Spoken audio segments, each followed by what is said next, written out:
দুদিনীয়াকৈ অনুষ্ঠিত হৈছিল এই প্ৰতিযোগিতা। সাইদুৰ ৰহমান খান আৰু শ্বহীদ সোহেল ৰাণাৰ সোঁৱৰণত অনুষ্ঠিত হৈছিল এই প্ৰতিযোগিতা। 16টা দলে অংশগ্ৰহণ কৰা প্ৰতিযোগিতা চেম্পিয়নৰ খিতাপ লাভ কৰিছে ডটাৰ NGOৰ। ৰানাৰ আপ খিতাপ দখল কৰে আতিফ য়ংষ্টাৰে। প্ৰথম পুৰস্কাৰ হিচাপে আগবঢ়োৱা হয় 8,000 টকাৰ লগতে ট্ৰফি। দ্বিতীয় পুৰস্কাৰ হিচাপে আগবঢ়োৱা হয় 5,000 লগতে ট্ৰফি। जरूरत है ये तो ले ही लेंगे।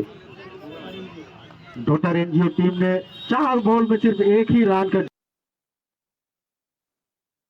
28 তাৰিখত আমি বাংলিপাৰা যুৱ সংঘৰ তৰফৰ পৰা আমি দুদিনীয়া পাতল টেনিছ বল আৰম্ভ কৰিছিলোঁ।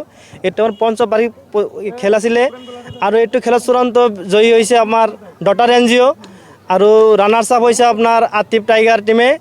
এতিয়া আমাৰ চূড়ান্ত খেল অনুষ্ঠিত হৈ গ'ল। এতিয়া আমাৰ বিধায়ক মহোদয় আহিছিলে, তেখেতে চূড়ান্ত খেলত ট্ৰফিখন ঘোষণা কৰি দি দিছে।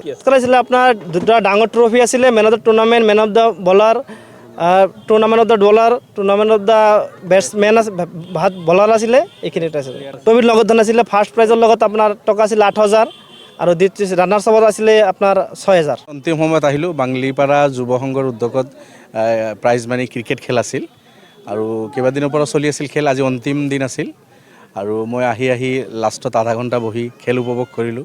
ফাইনেলি এটা টিমে জিকিল আৰু এটা টিম ৰানাৰ্ছ আপ হ'ল আৰু এখেতসকলক ট্ৰফি হাতত উঠাই দিলোঁ, ভাল লাগিল। যুৱ বন্ধুসকলৰ প্ৰতি পৰামৰ্শ হ'ল যে যিসকল ভাল খেলে আমাৰ সমাজত সেইসকলক কাউন্সিলিং কৰি আমি যদি সেইসকলক অলপ সকাহ দিব পাৰোঁ, নিশ্চয় আমাৰ ইয়াৰ পৰা আজি ক্ৰিকেট খেলিছে এইসকলে, ইয়াৰ পৰা তেণ্ডুলকাৰো ওলাব, বিৰাট কোহলিও পাম, সিৰাজ বুমৰা এখেত। আসাম টক্স আপোচবিহীন অসম কণ্ঠ।